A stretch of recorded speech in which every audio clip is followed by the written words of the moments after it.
Thank you for tuning in. If this is your first time joining us, welcome. We hope your experience is fruitful. Please feel free to visit our website to find out how you can join our growing family. While we are loading your experience, please do us a quick favor and hit that like button from whichever platform you're watching or listening on. Also, share so others may enjoy as well. And we hope you would consider hitting that subscribe or follow button so you can check out more of our amazing content. All right, let's start the show.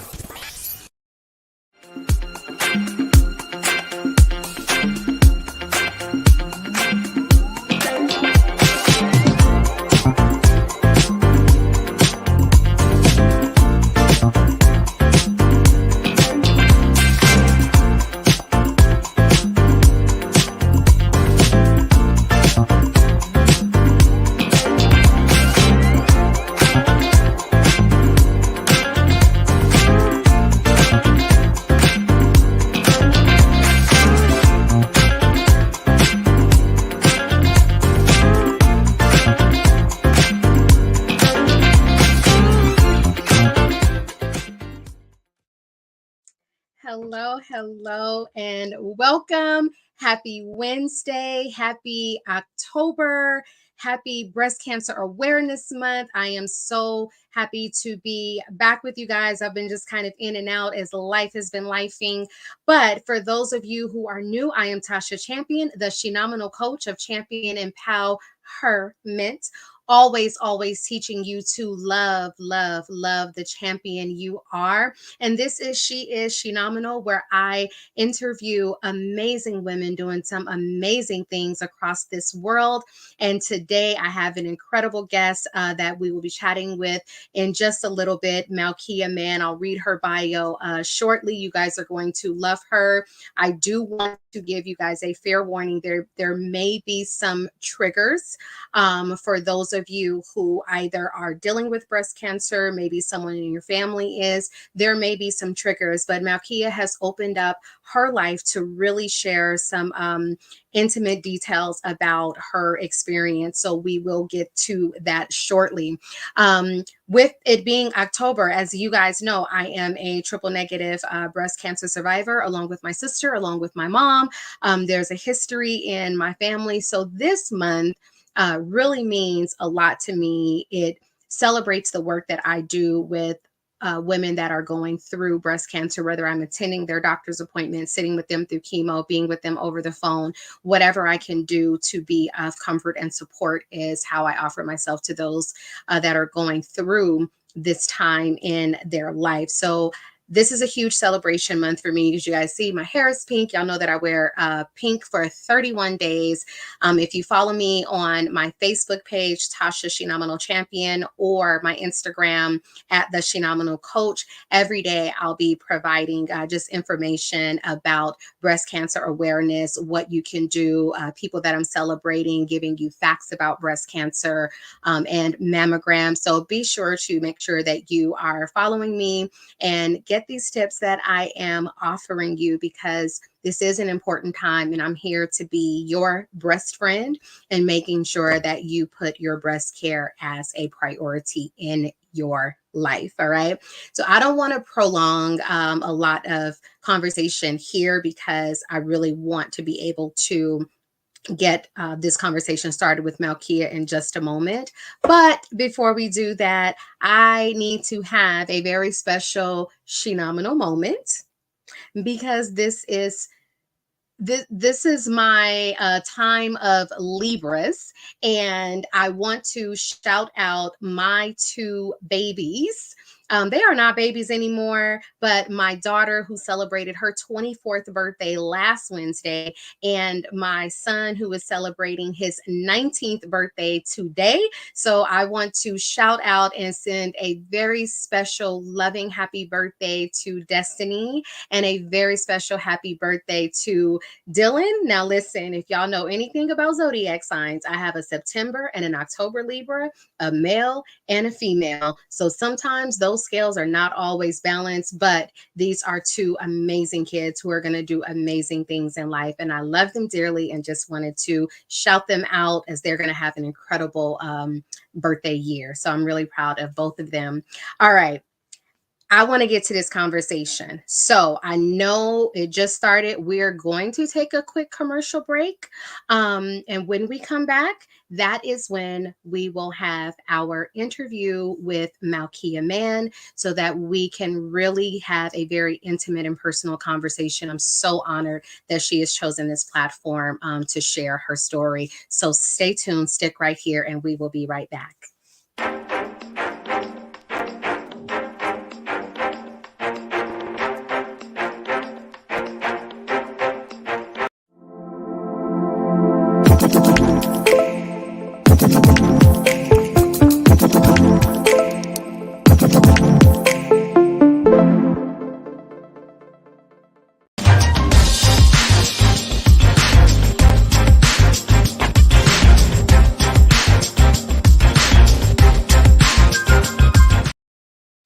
All right, we are back. And before I bring in my guests, I want you guys to know number one, be sure to like, subscribe, and follow not only Pyro Media Network on YouTube and all social media platforms, but also follow the Shenomenal Coach. And if you want to get your notification for She Is Shenomenal, as well as other shows that Pyro Media brings to you live with amazing hosts, then text Blaze to 833-793-2423 so you get all the notifications and you can join us live and watch all of the wonderful shows. Very informative shows, very funny shows, but you'll enjoy the content that you are able to connect to when you text Blaze. All right, let's get started. I want to go ahead and introduce Malkia, but I do want to read a little bit of her bio first. Malkia is currently medically retired. She was an associate director for the Department of Veterans Affairs for 17 years before retiring. She truly enjoyed serving our nation's veterans by ensuring they received the best possible care. During her time at the VA, she spent 14 years managing funds for federally funded medical research projects. The last 3 years were spent focusing on finance and compliance for VA's Vet Center programs. She is a mother of two girls and a boy. Prior to cancer, she also ran a home bakery for 5 years, as that is her passion. Malkia was diagnosed with stage 3C, triple negative invasive ductal carcinoma to the left breast in December of 2020. After a lumpectomy and a completed full schedule of adriamycin, Taxol, and carboplatin, those are all chemotherapies, and 25 rounds of radiation in July of 2021, she was in remission for 1 year. In August of 2022, after an annual PET scan, it was discovered that the cancer had returned and metastasized to her lungs, left mammary nodes, and bones. She is currently in treatment, receiving chemotherapy and immunotherapy. In her free time, as a board member of Bay Area Young Survivors, BAYS is a cancer support group for women who reside in the Bay Area who were diagnosed with breast cancer under the age of 45. Aside from her children, BAYS gives her hope and energy to keep fighting. Please welcome Malkia Mann.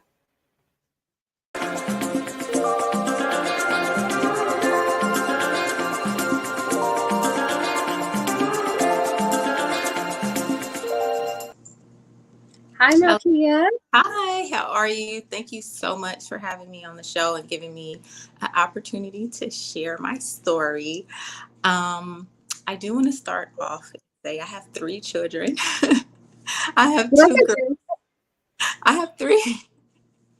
I have 2 girls and 1 boy. My oldest daughter would kill me if I did not claim her. Oh, I'm so sorry. It wasn't Malkia. She did put that in her bio. It's probably just me reading it. It's just me reading it. But I am very honored to show. For those of you who don't know I have some cougars that do join and watch the show, but Malkia and I went to high school together. We were both Shaw Dolls. We were both Crenshaw Cougars.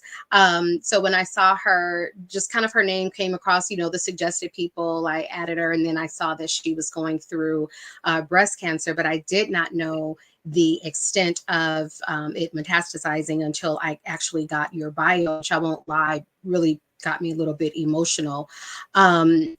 So first, I read your bio, but just tell us a little bit about you, because I want people to understand the life that you had before you had to hear the words, you have cancer. So tell us a little bit about that part of your life. It was pretty normal. I mean, as normal as being a single mom can be, if that makes sense. Um, Yes. I was working full time at the VA, traveling for work, and I also was running a baking business on the side. That was keeping me busy as well. I had my oldest daughter was in college. She graduated from Hampton University. So it was like having a college student and kids at home, full time business, and a full-time employee. So, Right. sometimes we take on more than we should, and I spend a lot of years just working really, really hard, just not taking vacations, not going on girls' trips. So my life before cancer was very much hustle, hustle, hustle. I have to get this money. I have to take care of my Right. kids. So I The didn't life take of a single mom. yeah, exactly. Yeah. It's like, you're on at work and then when you're home. I mean, I'm a very involved single mom too, because my son is in Cub Scouts, my daughter is in Girl Scouts and all other activities. And I like you said, I went to Crenshaw, and about 4 years ago I moved up here to Northern California. I'm currently in the Hmm. Bay Area, and it was for work. So and it didn't change from when I was in Los Angeles to here. I just still was hitting the ground running. Like I had a goal. I had a I want to say I had a target. Like I knew this is where I want to be in my career in the VA, and I was on a Yeah. fast pace to get to that. But like I said, I didn't realize how much I was really um, neglecting myself until I heard those words. Yeah. Wow. Wow. Okay. We have a little bit of movement from your phone. I don't know if you're holding it, but if you have the Yeah. ability And to I talk keep with it. my hands. So Right. So if you do have the ability to stabilize it, like maybe when we go to the next commercial break, then let's try to do that. I okay. want people to really tune in. But now let's go to that moment, because you made a very good point. You said you were on a fast track, you were hustling, grinding, being a single mom. Did your health prior to the diagnosis, did your health take a back seat to all that you were doing? It did. I was in a marriage that wasn't conducive to my mental health, so I didn't realize it.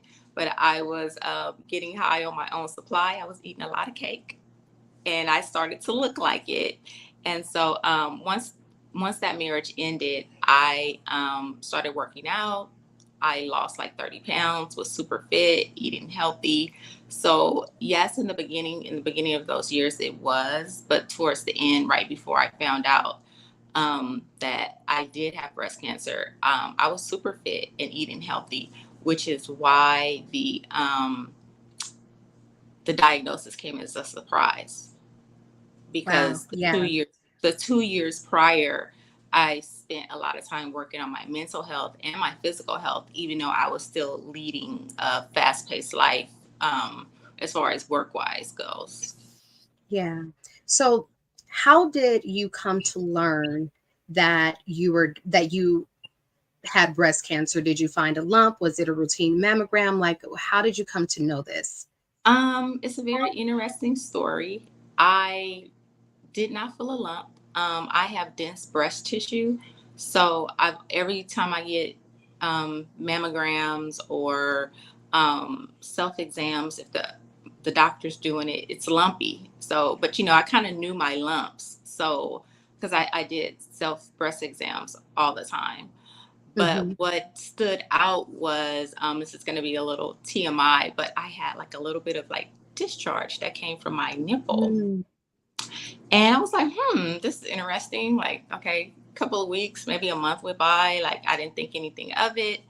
I finally went to my doctor and let her know, like, I have this going on. She scheduled me for a mammogram and an ultrasound, which is, that's the standard of care if you have some type of Right. issue. The mammogram and the ultrasound came back clear. She was like, maybe it's hormonal. We don't see anything. So I went on about my merry way. Um, and this was in 2000. It might have been like in the summer of 2000. And Oh then my by the time gosh.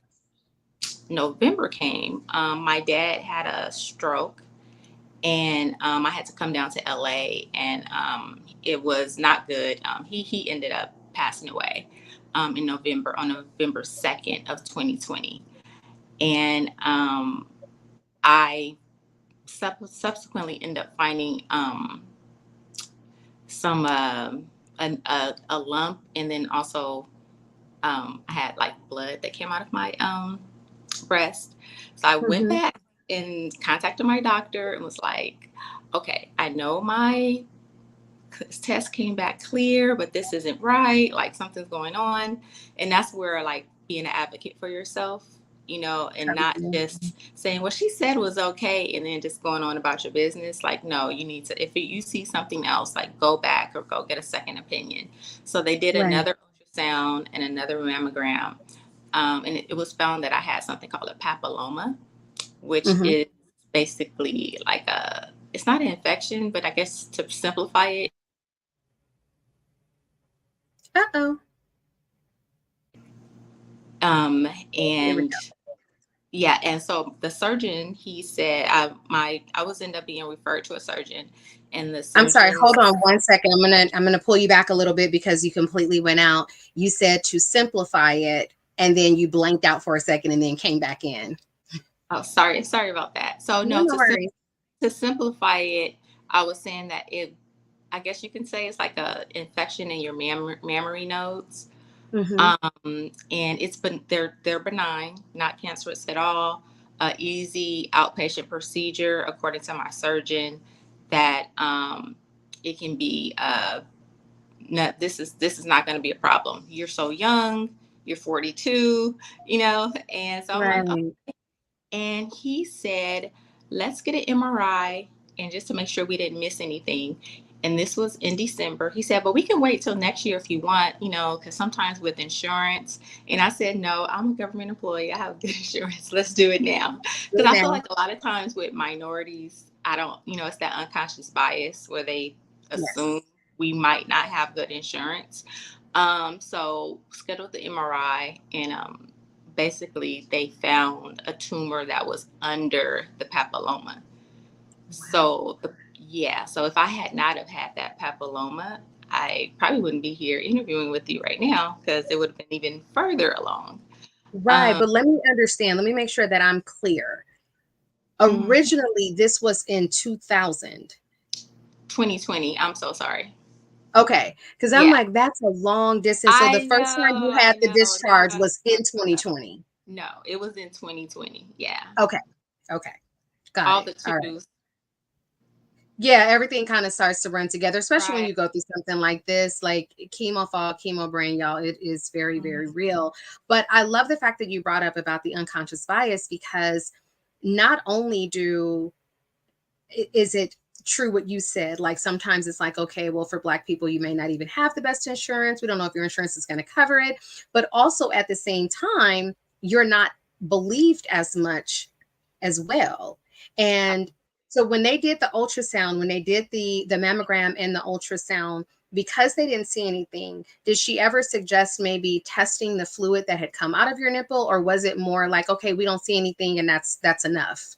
We don't see anything, and that's it. The radiologist suggested that I do warm compress on my breast, but no doing a biopsy. It wasn't until after I got my MRI that they kind of kicked everything into gear, and my general surgeon immediately referred me to an oncologist that same day. He actually personally walked me up to the oncologist's office.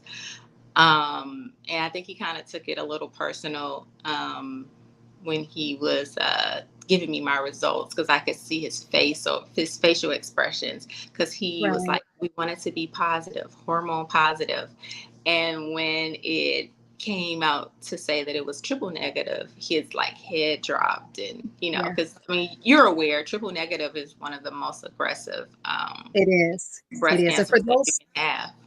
I just want to pause and help people understand. inflammatory breast cancer is the most aggressive, and then is triple negative. However, I believe that triple negative is diagnosed more often than inflammatory, which makes it to me like the most aggressive.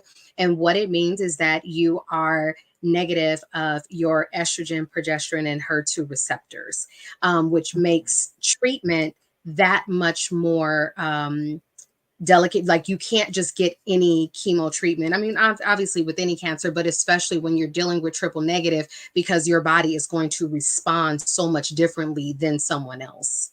So I hope that helps people understand, but go ahead. Yeah, that's very much true. So, that kind of was a wake up call to slow down a little bit. I didn't slow down all the way because honestly, after I had my surgeries, between the two surgeries that I had, I probably only took off a month from work.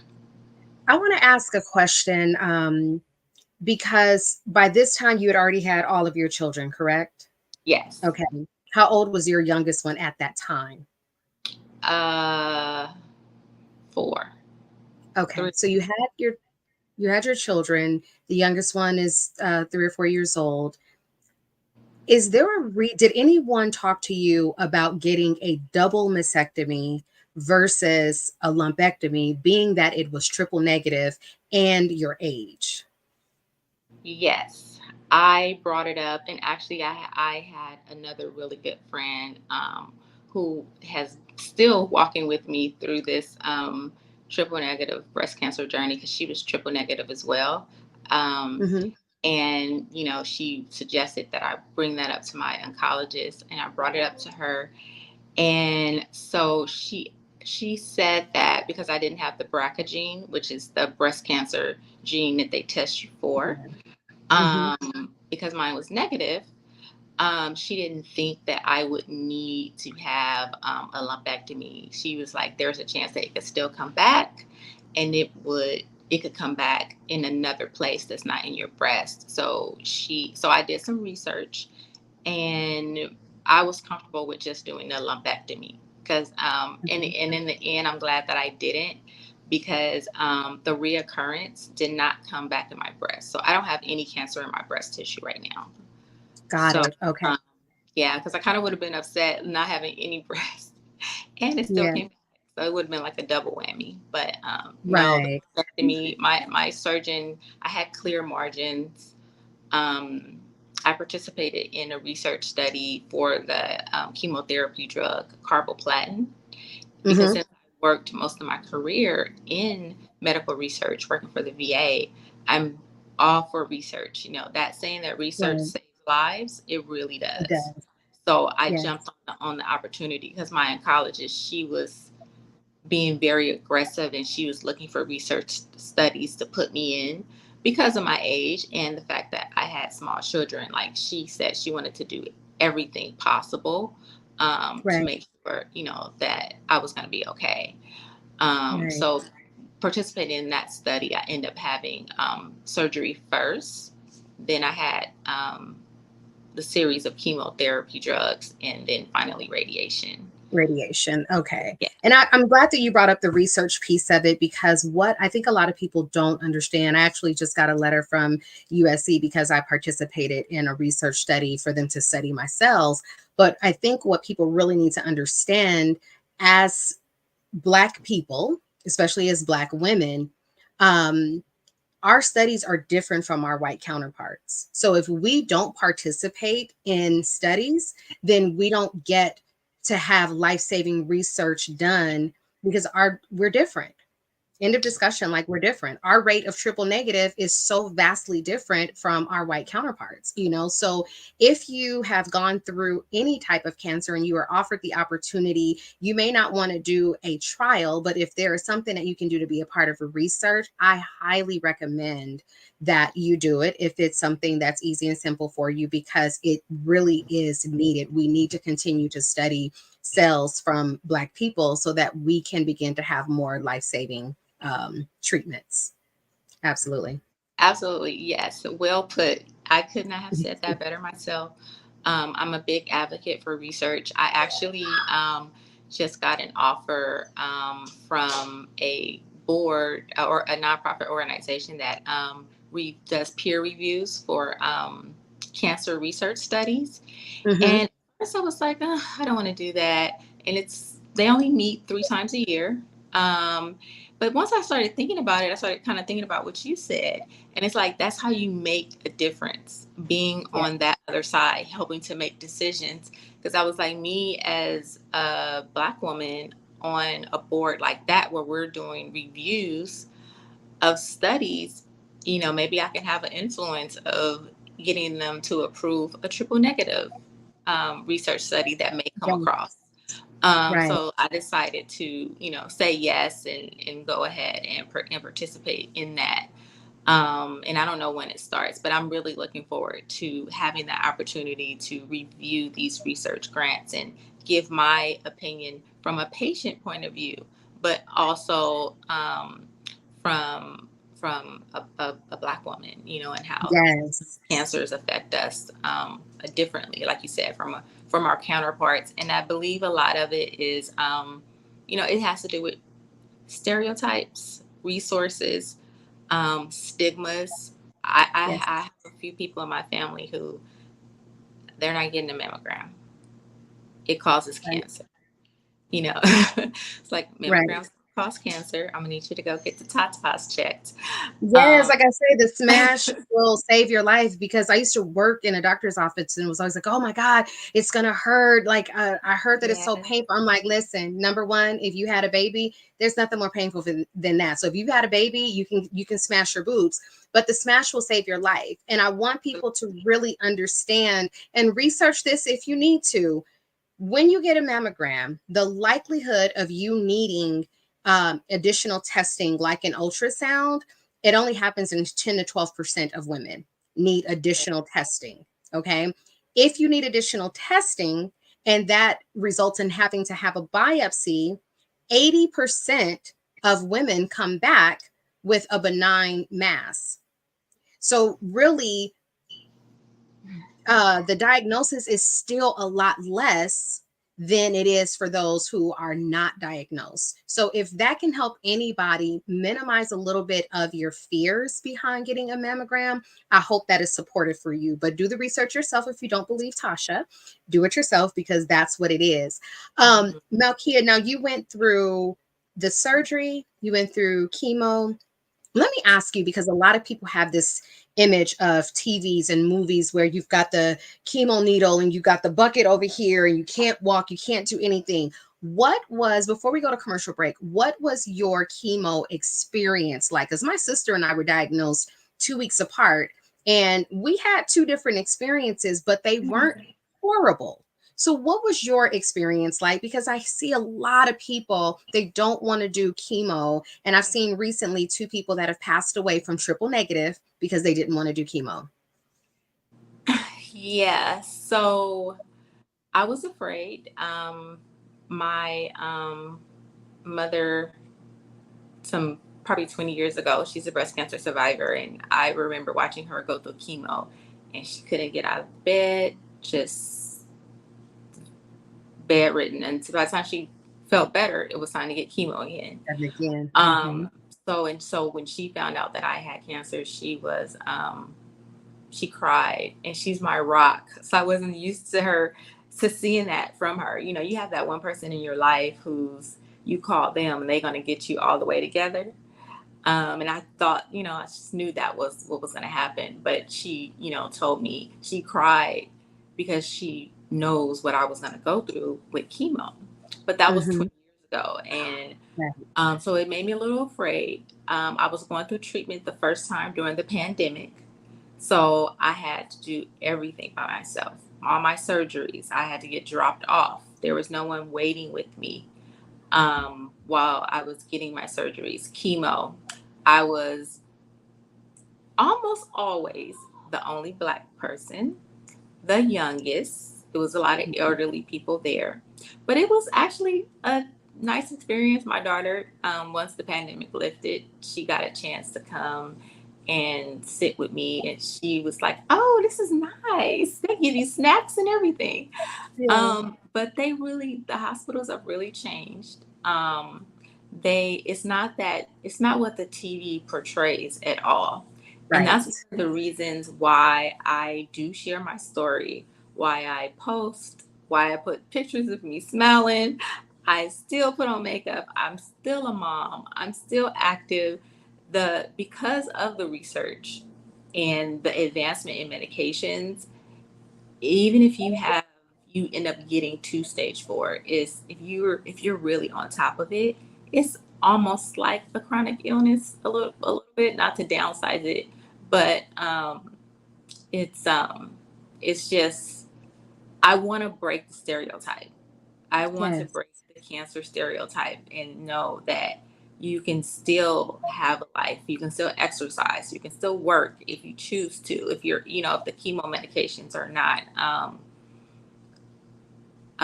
causing you to be too debilitated.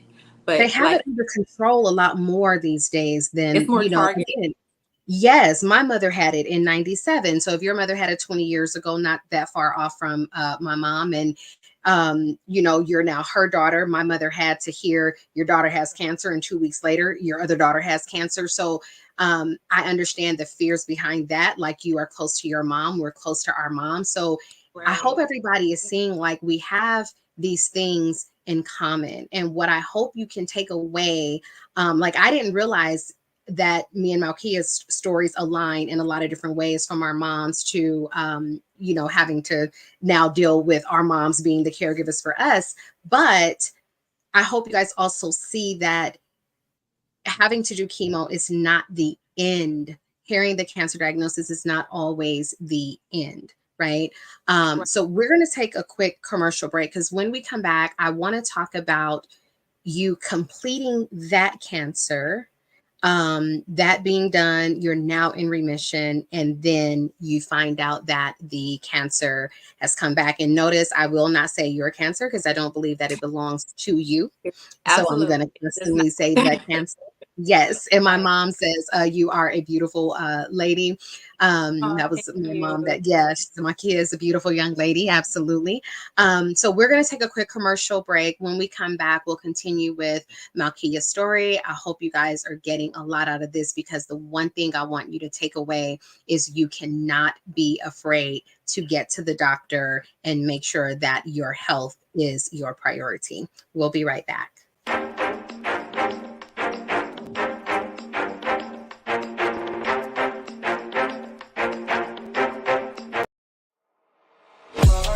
In a world filled with diversity, where radical faith and progressive believers come together, there's a place that's breaking all boundaries and embracing believers from all walks of life. Bullet and Flight Radio, where believers unite, boundaries break, and love triumphs. Step away from the chaos and noise of your daily life. Experience moments for yourself that are calm, serene, and full of peace. A necessary respite to foster growth within you, because self-care should be luxurious. Lux and Noir.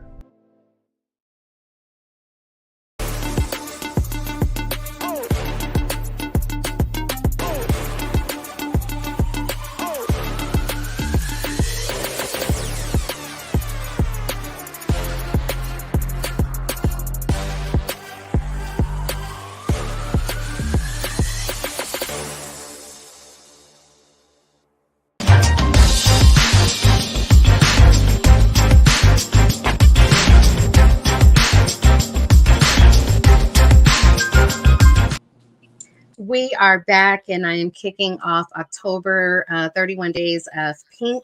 October is Breast Cancer Awareness Month, and I am speaking with the beautiful Malkia Mann, and she is talking about her experience and journey through finding out that she was stage 3 triple negative breast cancer. Again, that is one of the most aggressive forms of breast cancer. If you need to know how aggressive, my cousin went from stage 1 to stage 4 in 6 weeks. So there you have, when I say aggressive, aggressive is probably the lighter version of what it really, really is.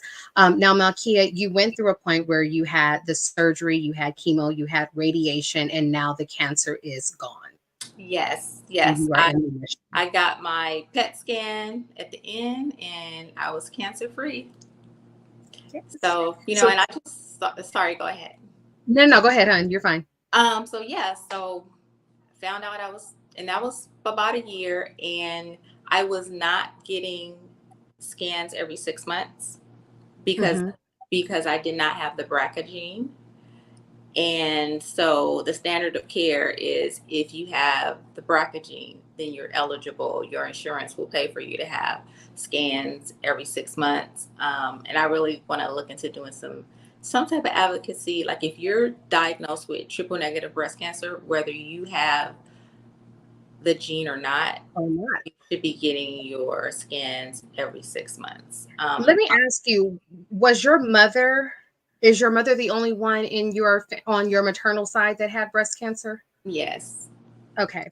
And because what some people don't understand is that when your mother has it, if there is a history and you are negative of the BRCA mutation, you are still at a higher risk than the general population to get breast cancer, even if you are again negative of the BRCA gene. My sisters and I, we're all three positive, along with my mother. But again, if there's a history in your family, you're still at a higher risk than the general population. And also, your age should have been an indicator, regardless of the BRCA gene. The fact that you had it at such a young age, to me, should have been, it should have been the reason why they said, okay, we do need to do a little bit more monitoring with her. But okay, go ahead, because I want to get to understanding this next phase and how you found out. So I found out because my oncologist, she didn't take out my port, because of some the medications and how harsh they are. You get something, it's called a chemo port, it's put in your Mhm. chest, and that's how they administer your chemotherapy drugs. And so I was going every 8 weeks to get it flushed just to make sure it's still functional. And my oncologist was like, I usually like to leave them in for 1 year to, make sure everything's okay. And so I was getting close to my 1 year, and I talked to my oncologist, and I was like, oh, it's almost 1 year. Like,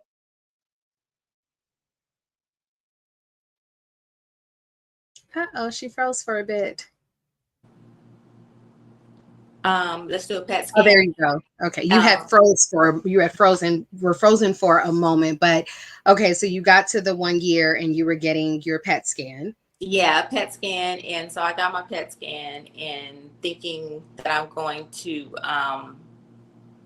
get my port out and, live the rest of my life. But the scan came back that, it had metastasized, and it started from a lymph node in my chest cavity. Um, Mm, So I guess, after the chemotherapy had got out of my system, the cancer cells kind of got fired back up and started to mutate again. And so it was, wow. once again doing the biopsies. I got a lung biopsy, and it was pretty devastating, especially to have to share again with my family. Um, Right. well, it came back, and but my family's been so supportive, um, and I've been keeping a positive outlook because I do know that your mind over matter. You know, Yes. I stay praying. I keep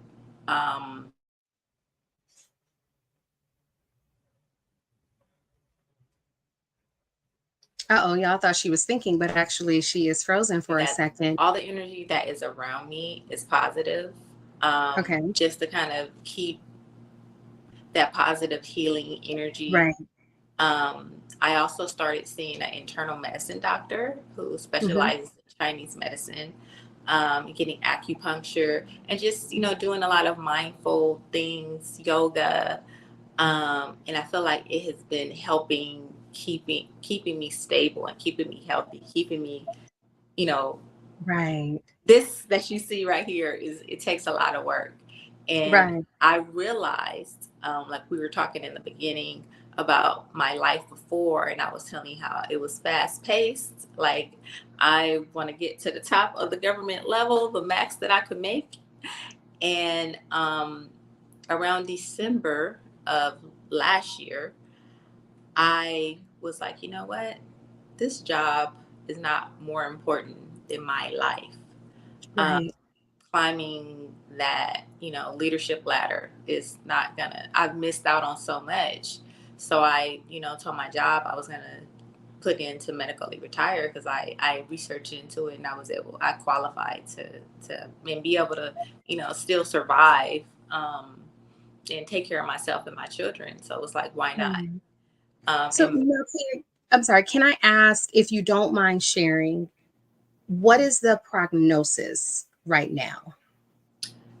so I didn't think you were going to ask me that question. If you don't want to answer it, by all means, don't. I am always I like, know you I got to told you do I was what's an open comfortable. book, but let me tell you Okay. why. But let me tell you why I don't want to answer that question. Okay. I was given a prognosis, and I was very angry, and I was like, God knows my expiration date. I'm not going to abide by what these doctors are telling me. So I told Right. myself that I was never, after, because I was telling people, and someone like, you need to stop saying that. And I was like, I Hmm. know, but it's and I decided I was never going to say it out loud. Beautiful. So it's not that I don't want to share because it's private. I don't want to speak.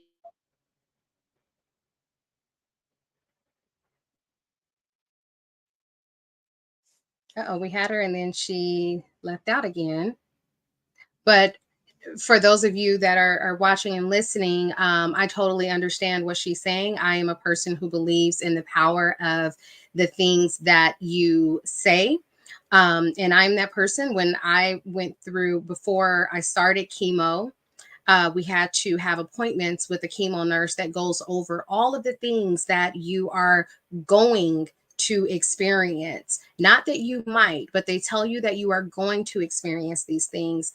And I was very clear going into that appointment that it didn't matter what she said, it wasn't happening to me. So everything my chemo nurse would say, I would just quietly say to myself, not on my body, not in my body, not on my bodies. Like, I rejected it because I was not going to accept that this is going to happen to me. So the power of what you say, the power of the energy that you manifest into your life, that's exactly what will happen. And like Malkia said, God knows her expiration date, regardless of what a doctor says. God knows her expiration date. When it's time for her to transition into her eternal life, that'll be between her and God, not between what a doctor is going to tell you. So how are you living your life now? And the reason why I ask is because I got emotional when I read your bio.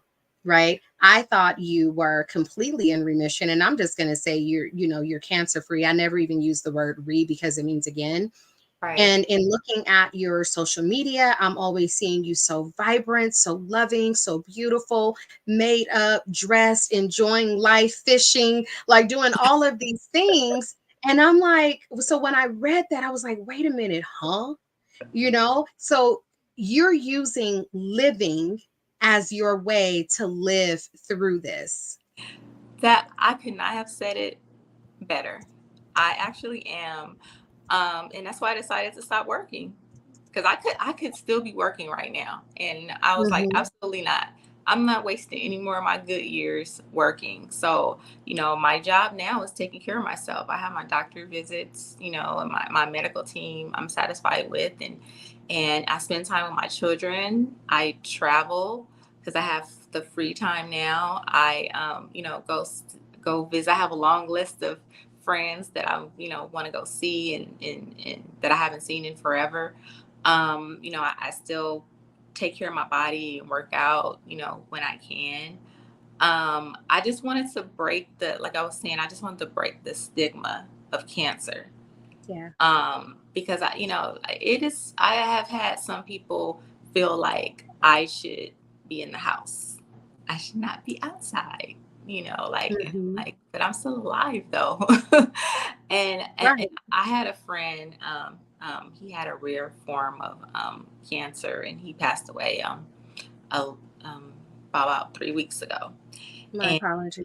he messaged me and was like, the doctor said I have like 2 weeks. And I'm like, oh my goodness. I immediately added him to the prayer list, had people praying for him. And he has a young son and a wife. And, I'm like, oh my goodness. But he started telling people goodbye.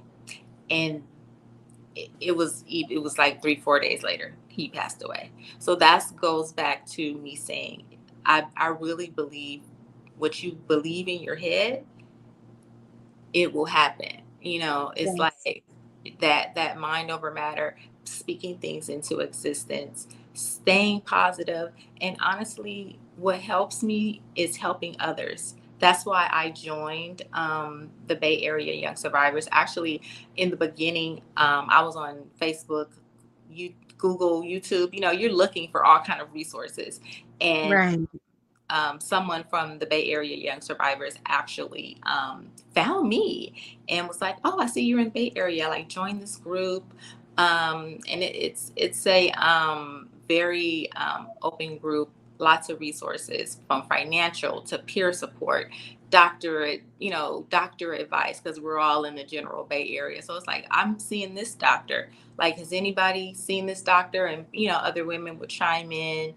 Right. It has just been just very, very helpful for me.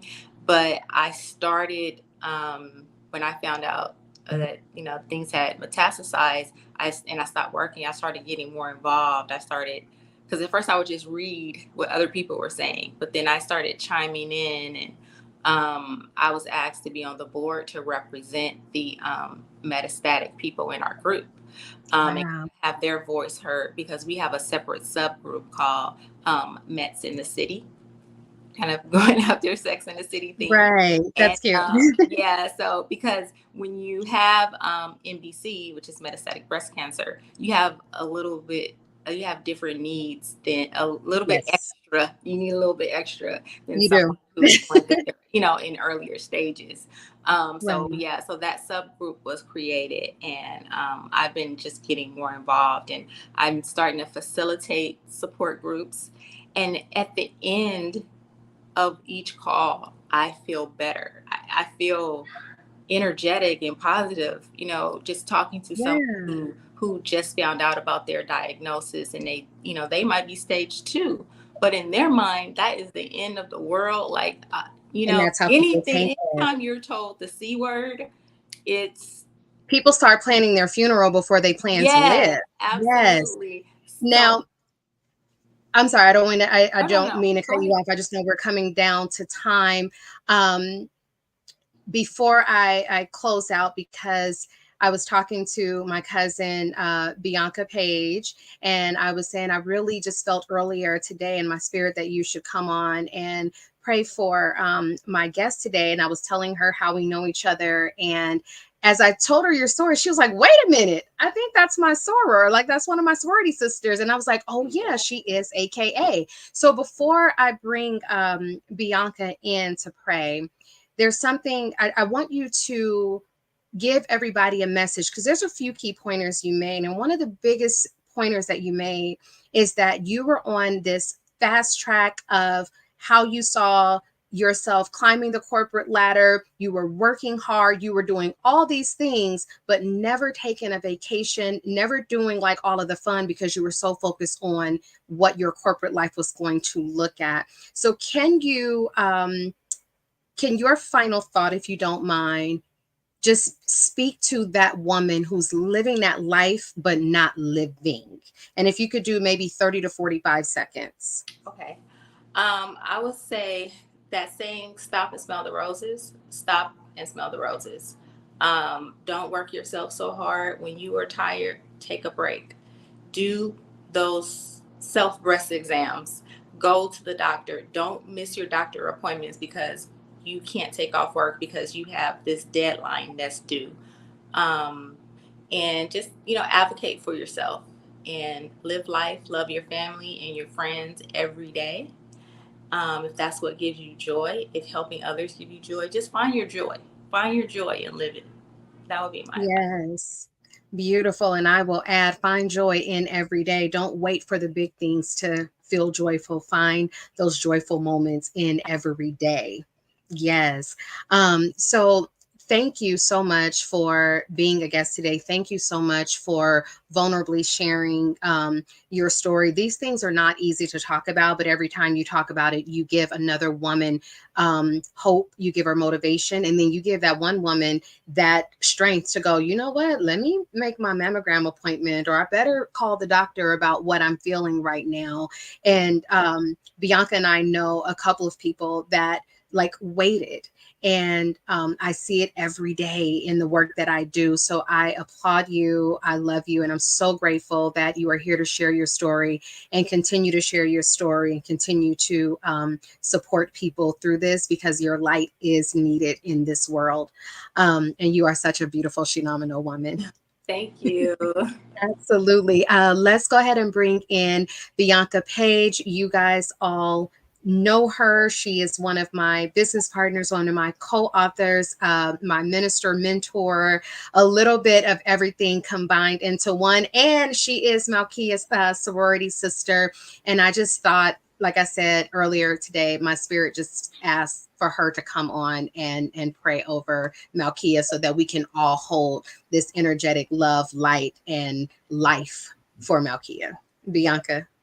Oh my goodness. Hello, my beautiful cousin and my beautiful sword. You two are I just miss on you. fire. I miss you too. Thank you for being in spirit, Tasha, because clearly you were, as usual. When she asked for you to show up, I'm a resounding yes. This show has been so inspirational. So I am I know we'll all, both of us, talk separately beyond this, but I would be honored to pray. And I know we don't have a lot of time. So if you don't mind, I will do that right now. Yes, Take it please. away.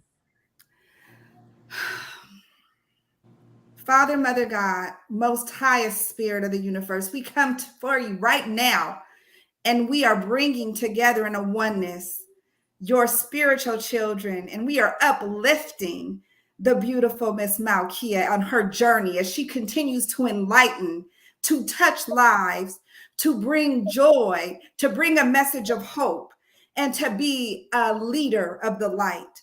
Both of these women who are coming together to share their story of inspiration, to give just an inkling that will plant a seed in somebody that will then grow further. We thank you. We thank you for courage. We thank you for health, whole, and completeness, mind, body, soul, and spirit coming together in a resounding yes to live life. I heard someone say, live a life of joy and live every day in joy.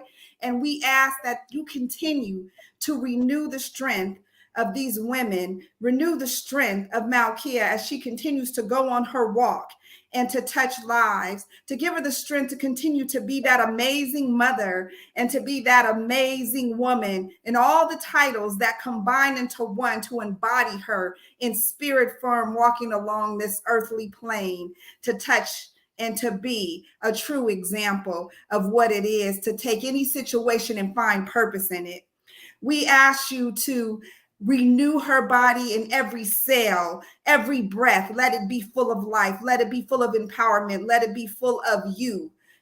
Holy Father, you know all about her walk. You know all about what she needs to do. And we ask whoever comes across this podcast, whether they were listening live or whether it be in the future, that they get exactly what they were meant to from this, and that they understand that their journey is shared by others, and that they can see the examples on record right now of true and living testimonies that are overcoming, have overcome, will continue to overcome just by being.